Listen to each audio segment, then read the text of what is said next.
Buenas tardes. Hoy es el lunes 11 de agosto. Este es el informe semanal del Movimiento Larouchista. Mi nombre es Denis Small. Como todos ustedes saben, de aquí a 4 días, para el 15 de agosto, se va a realizar una reunión cumbre entre el presidente Trump y el presidente Putin en Alaska, territorio estadounidense.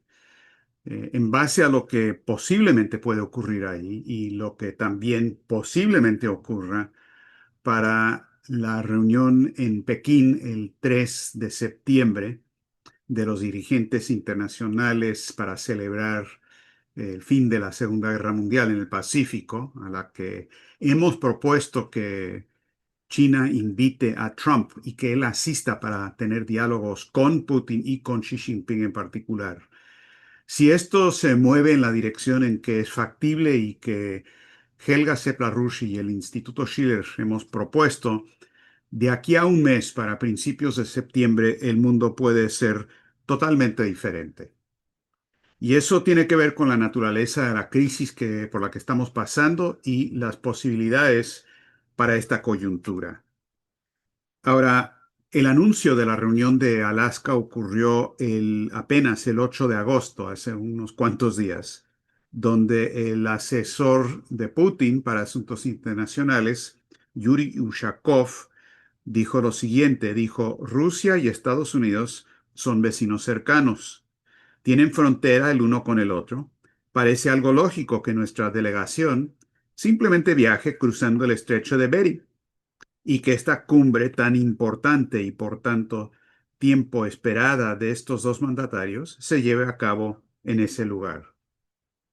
También dijo que uno de los temas que es posible que se hable son los intereses económicos de nuestros dos países que se intersectan en Alaska y en el Ártico, y hay posibilidades de implementar proyectos a gran escala mutuamente beneficiosos. Cierra comillas. Eh, este es no es el portavoz del Kremlin, ese es Peskov, pero Ushakov es el que siempre hace anuncios a nombre directamente de Putin. Además de eso, un día más tarde, Kirill Dmitriev, que es el enviado especial presidencial de Putin para las negociaciones con Estados Unidos en particular, él escribió en su canal de X lo siguiente. Dijo: pues es lógico reunirnos en Alaska, dijo, porque Alaska se hace eco de los lazos y convierte a Estados Unidos en una nación ártica. Asociémonos en materia de medio ambiente, infraestructura y energía en el Ártico y más allá, dijo. Ahora, en eh, ese documento que él puso, el comentario que él puso en su canal de X, inmediatamente abajo, uno de los organizadores del Instituto Schiller, Daniel Burke, escribió que es hora del túnel del estrecho de Bering, a lo que Dmitriev respondió: posiblemente sí. Ahora vamos a hablar en un momento más detalladamente de esta propuesta del túnel por el estrecho de Bering, porque en efecto es una de esas grandes obras de infraestructura, un proyecto que puede y debe servir de base para el tipo de relaciones entre naciones soberanas que tiene que existir, basadas no en mantener la burbuja especulativa actual, sino proyectos de desarrollo físico-económico para beneficio de toda la humanidad. Y como tal han formado parte, y el proyecto del Estrecho de Bering en particular, de lo que Lyndon LaRouche propuso desde 1978 e insistentemente como parte de sus propuestas para un puente terrestre mundial.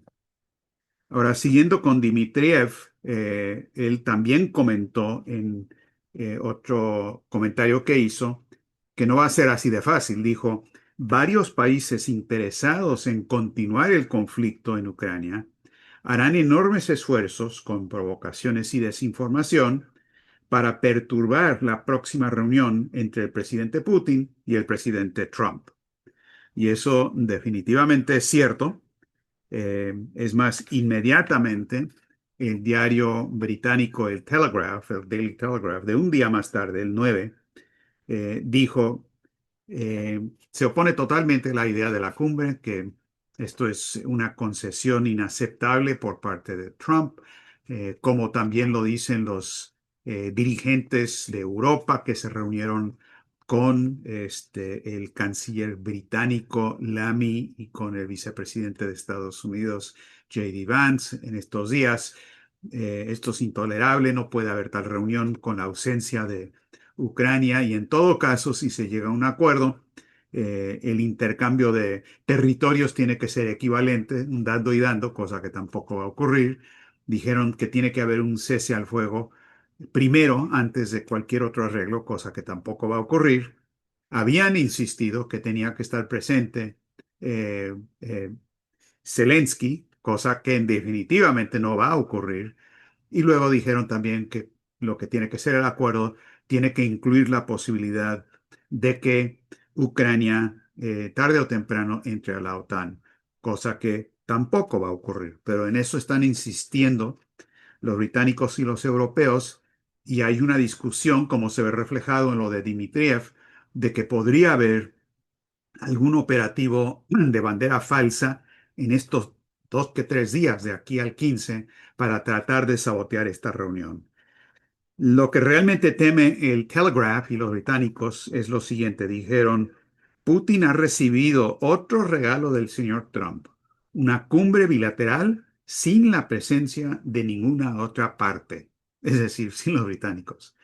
Luego dicen, el señor Dmitriev es especialista en tentar a Estados Unidos, como por ejemplo el caso de Witkoff, con vastos planes para desarrollar los recursos naturales de Rusia y explotar sus minerales críticos. Entonces ahí queda muy claro lo que les preocupa es la idea de un cambio de paradigma, especialmente de paradigma económico, en una dirección contraria a la de Wall Street y la City de Londres. Ahora, cabe recalcar para dar los elementos principales del cuadro estratégico que todo esto está ocurriendo en momentos de un tremendo fermento y movilización en los países del BRICS en contra y en respuesta a los arancelazos de Trump en contra de sus respectivos países. Debería decir los criptoarancelazos porque la propuesta, la idea de los aranceles y de criptomonedas viene de los mismos intereses de Wall Street, en particular el secretario de Comercio, Lutnick, que viene de la firma Cantor Fitzgerald, una compañía de inversiones. Pero en todo caso hay un fermento tremendo que ahora vamos a repasar dentro de los principales países del BRICS. Entonces, este es el marco en términos de lo que está pasando. Ahora, en este cuadro, dos intervenciones de Helga Sepla-Rusch y del Instituto Schiller.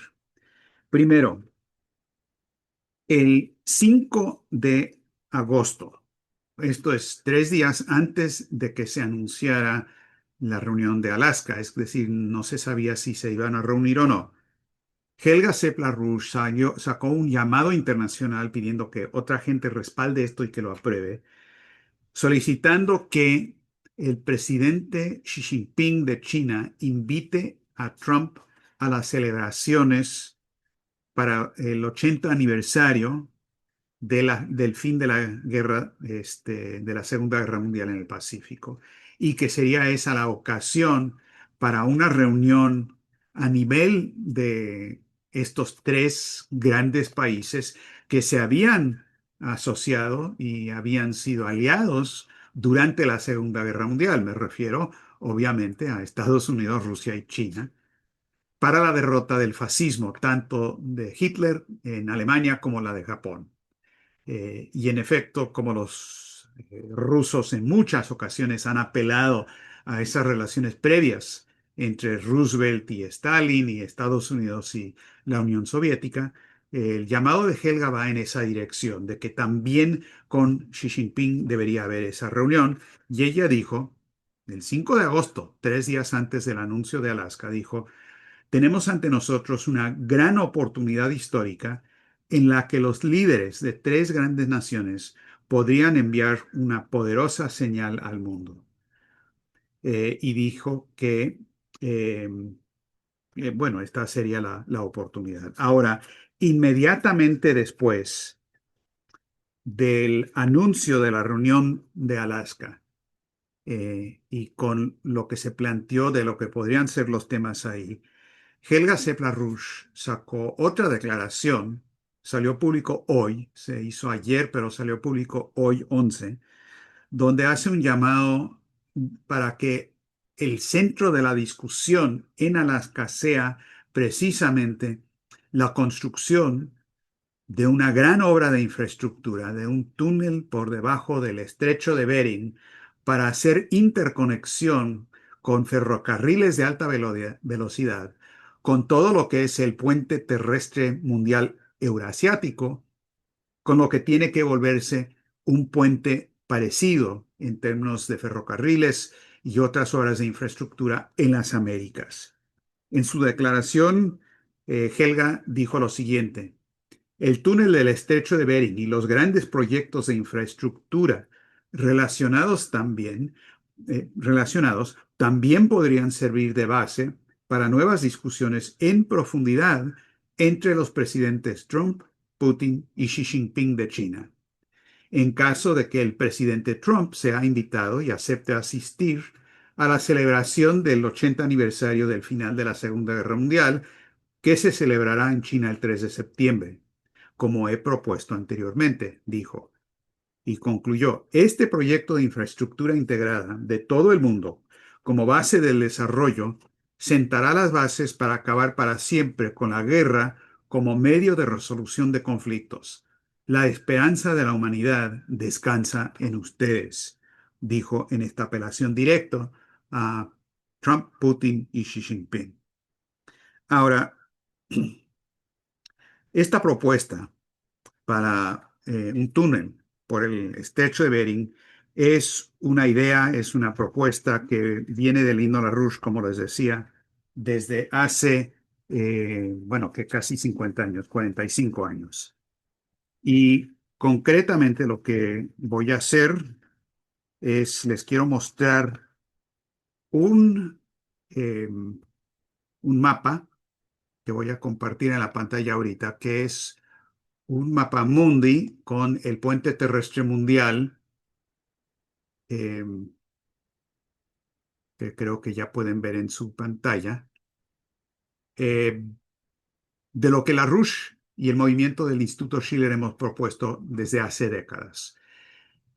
La idea del túnel por el estrecho de Bering simplemente es uno de los grandes proyectos que hemos vislumbrado, presentado como manera de unir a nivel internacional todas las naciones soberanas en torno a proyectos de grandes avances en ciencia y tecnología y desarrollo industrial. Obviamente esto es algo que odia Wall Street y odia la City de Londres, y en efecto no puede ocurrir si ellos siguen dominando.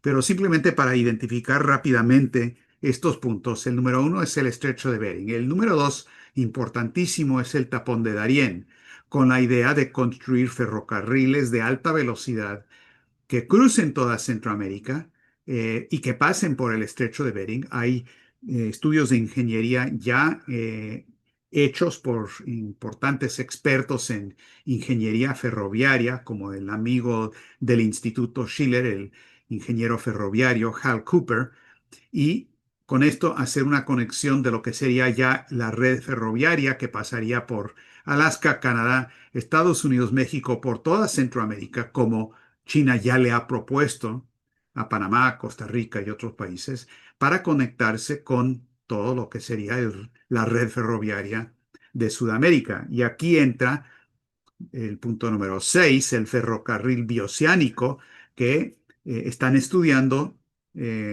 China y Brasil, con la idea de conectarse al megapuerto de Chancay, que está aquí en el Pacífico, que ya China y Perú ya lanzaron, eso ya existe. Eh, y esto abriría todo el interior del continente al desarrollo industrial de alto nivel. Simplemente para indicar los otros puntos. Número 3, el canal de Kla, para facilitar lo que es una gran parte del comercio internacional, en vez de tener que bajar por todo este estrecho de Malaca. También es un proyecto que ha estado, bueno, se han hecho los estudios de ingeniería. 4, túnel por Gibraltar, el estrecho de Gibraltar.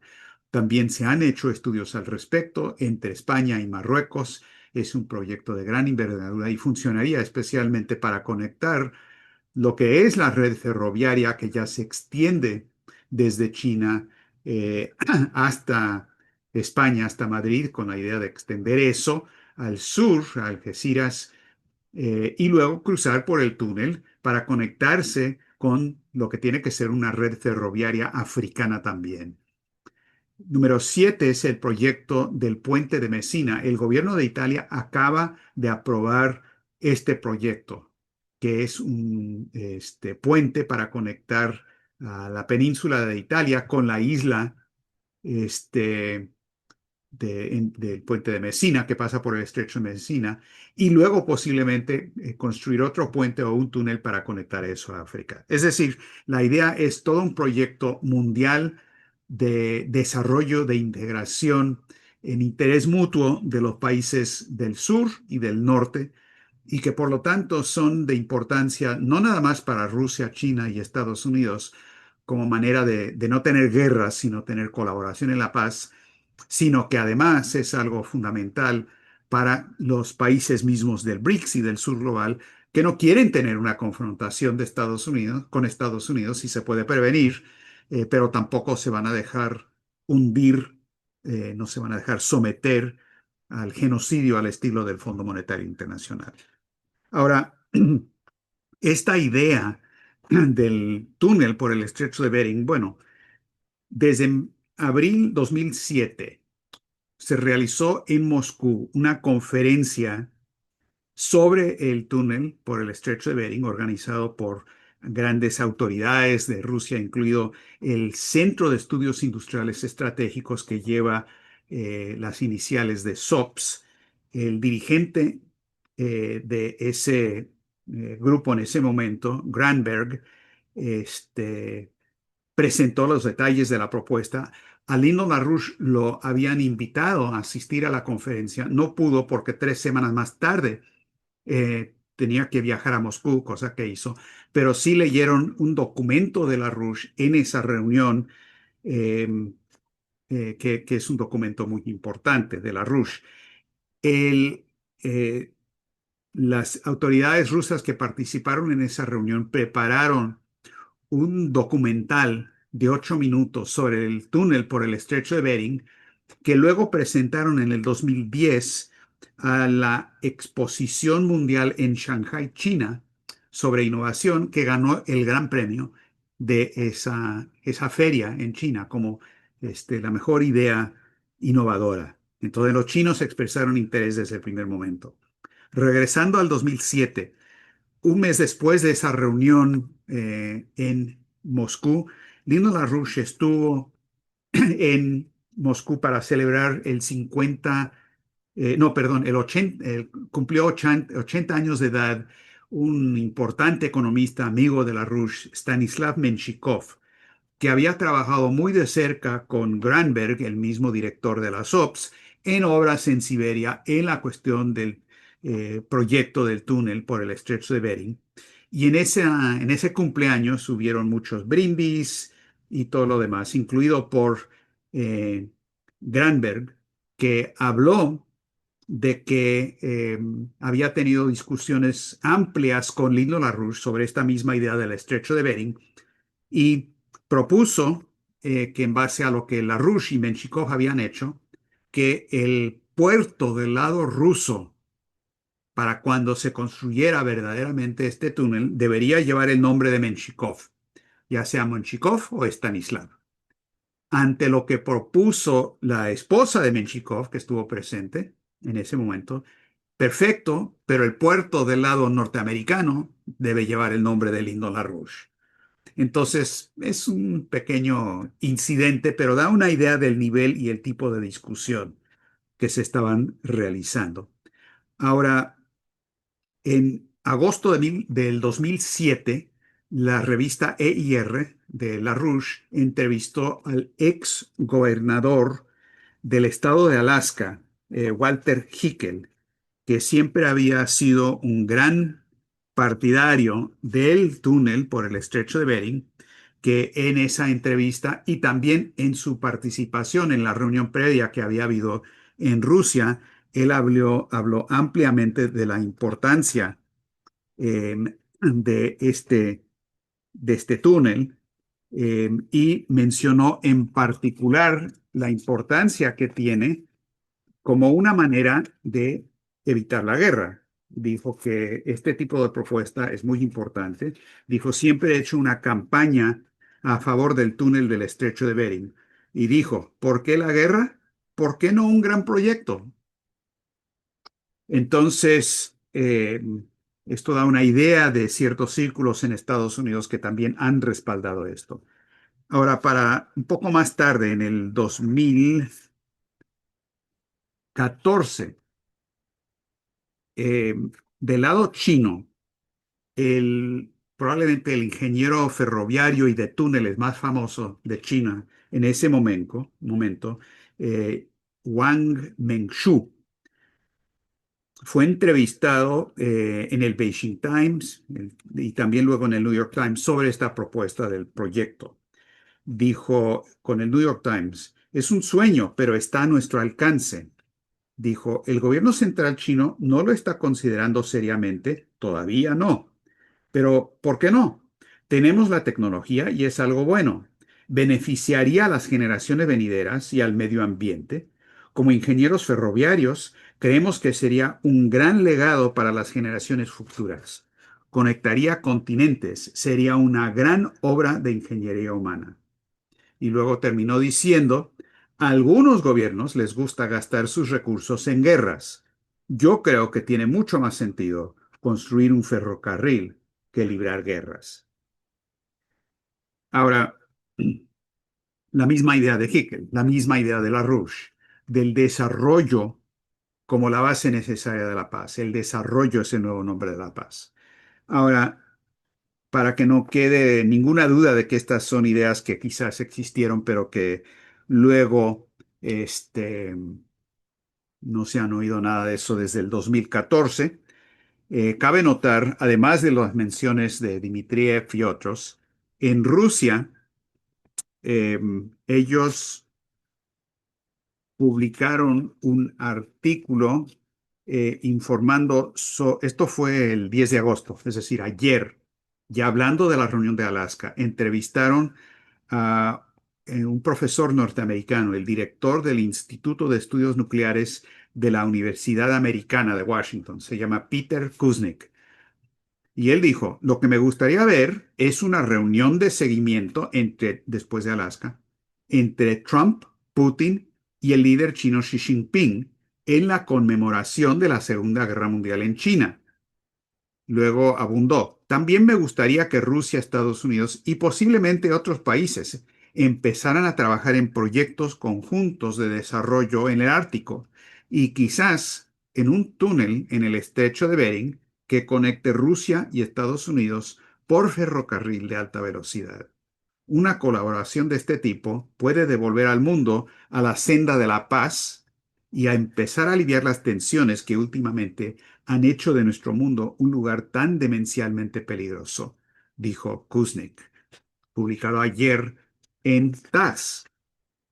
Bueno, TASS le está dando mucha publicidad a esta idea, esta posible solución eh, al problema de la guerra en Ucrania, porque también hoy, un día más tarde, después de lo de Kuznick, publicaron un artículo basado en una entrevista que TASS le hizo a Helga Sepp-LaRouche.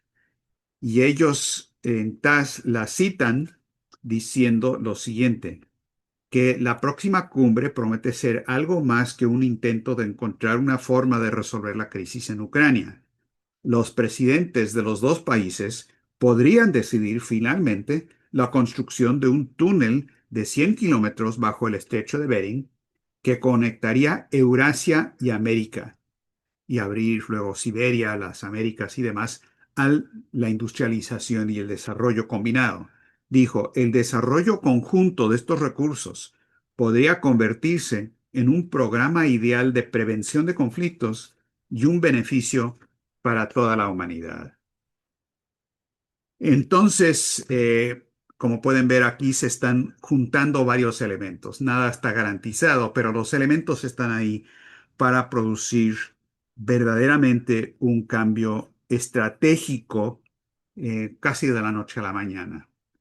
Ahora, el elemento adicional, además de Rusia, China, Estados Unidos, es el BRICS, porque la voz del sur global en todo esto es absolutamente fundamental. Y la ironía del momento es que se ha logrado una unidad del BRICS mucho mayor de lo que se vio en la cumbre de Río de Janeiro hace un mes aproximadamente, mucho mayor que la unidad que se vio allí, es la unidad que está surgiendo gracias a la intromisión de Donald Trump.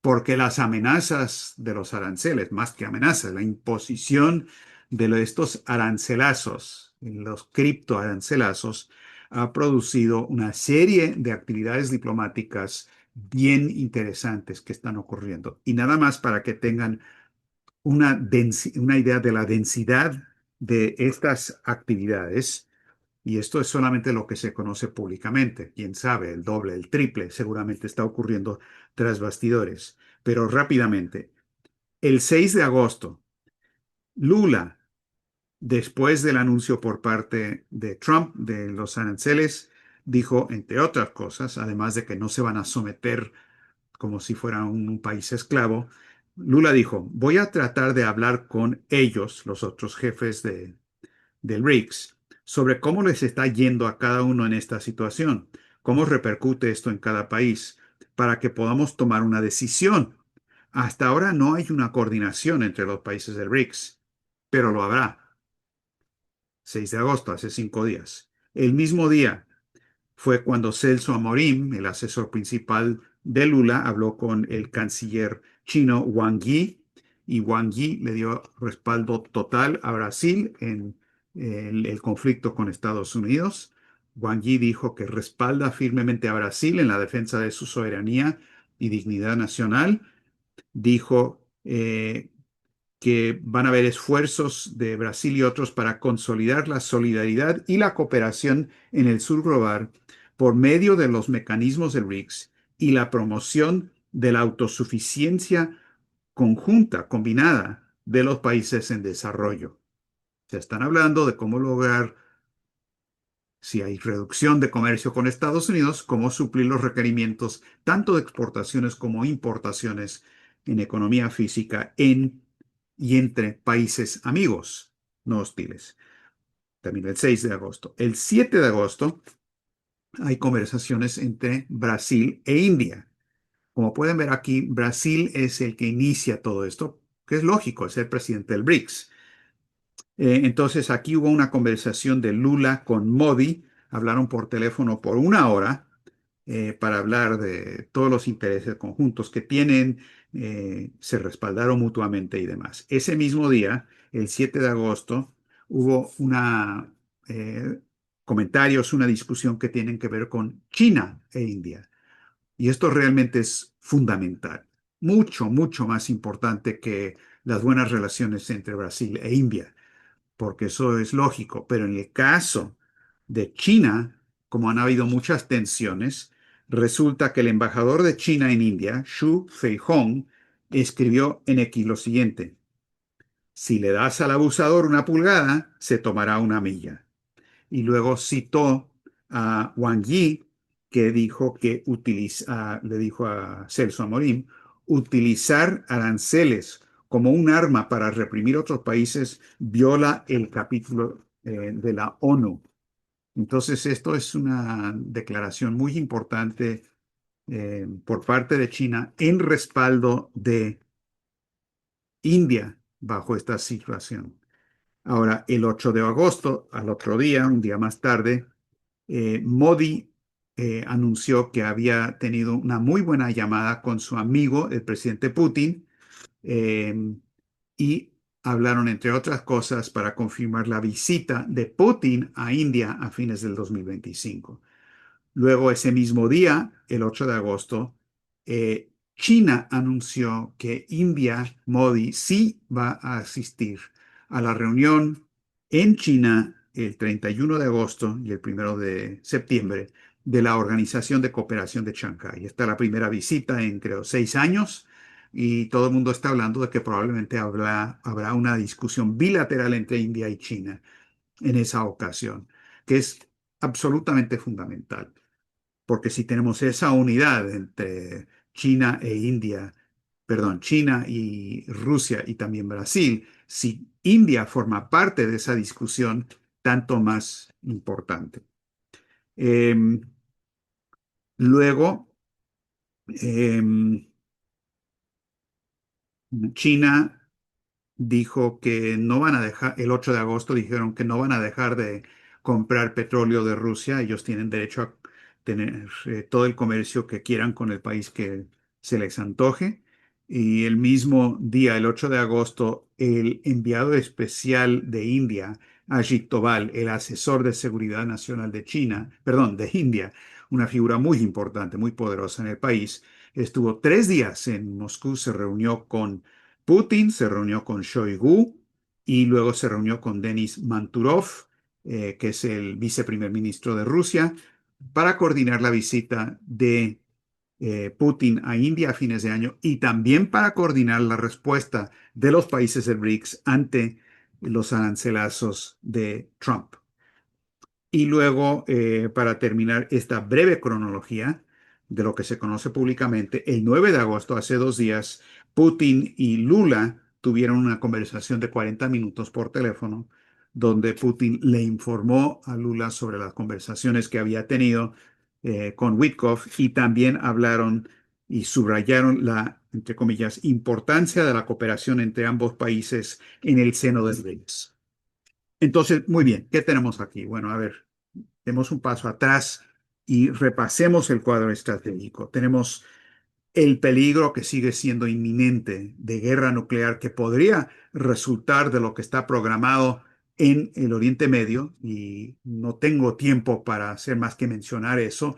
Además del genocidio que siguen en contra de Gaza, están los planes de Netanyahu para terminar la invasión y anexar a Gaza por completo y aniquilar al pueblo palestino. Y no debemos dudar de que Netanyahu es perfectamente capaz de usar las armas nucleares que tiene Israel. Entonces hay un peligro ahí, hay un gran peligro por lo de Ucrania, la movida de los submarinos norteamericanos, la respuesta de los rusos, pero ante todo eso, de repente, como si hubiera salido de nada, pero no salió de nada, salió de la penetración de ideas por 40, 45 años y una coyuntura que lo requiere una posible salida donde la paz se basa en el desarrollo, donde el interés mutuo de las naciones se expresa. Exactamente la orientación constante de Lyndon y Helga LaRouche y del Instituto Schiller desde hace décadas. Y vemos que el interés del BRICS, precisamente ante esta situación, irónicamente, de esta gran ofensiva de Trump en contra del BRICS, está en garantizar también que de Alaska salga un acuerdo entre Trump y Putin en torno a esta idea del desarrollo para garantizar la paz, calmar la situación de Ucrania para empezar y luego llevar eso a Pekín para que se haga y se retome el momento histórico durante la Segunda Guerra Mundial, donde había una alianza antifascista de estas tres grandes potencias que expresaba también el interés de toda la población del planeta entero. Ese es el momento que estamos viviendo. La declaración de Helga es algo que queremos que circule, las declaraciones de Helga queremos que circulen ampliamente y muy rápido. Tenemos 4 días antes de la reunión de Alaska y también de ahí a la reunión el 3 de septiembre en Pekín. Ese es el cuadro que tenemos a nivel estratégico hoy día.